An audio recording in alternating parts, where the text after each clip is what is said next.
Hello, good morning everyone, mga friendship, good morning everyone.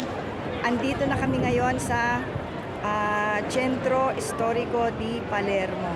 Andito kami ngayon sa Giardini Massimo Museum. Guarda, tingnan nyo naman, napakaganda. Kaya lang 33 gradi sa init, pero mahangin siya. Lilipad ka naman sa taas ng hangin. Super ang ganda, mga friendship. Super, super. Pakita ko sa inyo, ha? Papakita ko lang. May music.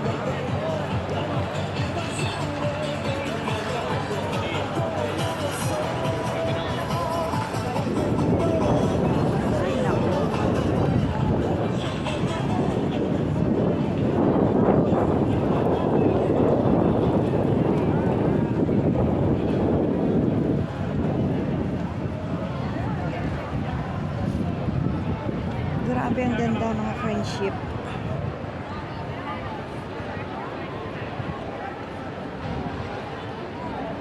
Ayan. Ito ang Giardino dei Massimo. Ang pumasok ay may entrance, syempre, pero hindi ako papasok kasi mauubos yung oras ko.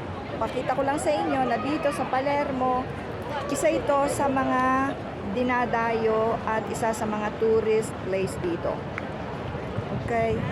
Pakikita ko lang sa inyo ang mga bawat tourist place na kakayanin ng aming oras. Kasi 3:30 aalis na kami dito dahil sobrang traffic. Malaki ang malaki ang Palermo. Super laki, super lang niya. Kaos, super kaos. At dito dahil nga mainit, punong-puno pa ng turista. Grabe pa ang turista, sobrang dami. Kasi nga maganda pa ang tempo dito. 33 gradi, mind you, kaya sobrang init. Yung iba, ayan, nakapayong. Alam nyo na yung sino yung mga nakapayong. Ayan. Nakapayong pa sila.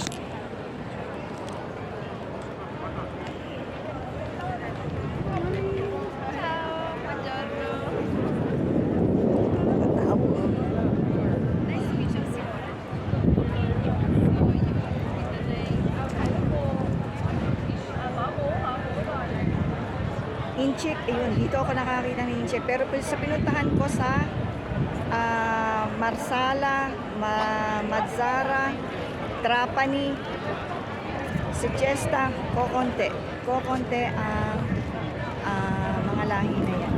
Andito ang karamihan. Pero puno-puno sa turista. Turista, grabe. Okay, pero antayin ko lamang at ay mamaya gagawin ko ang akin. Alam niyo na. Okay. Samahan niyo ulit ako, ha. Thank you. Bye-bye.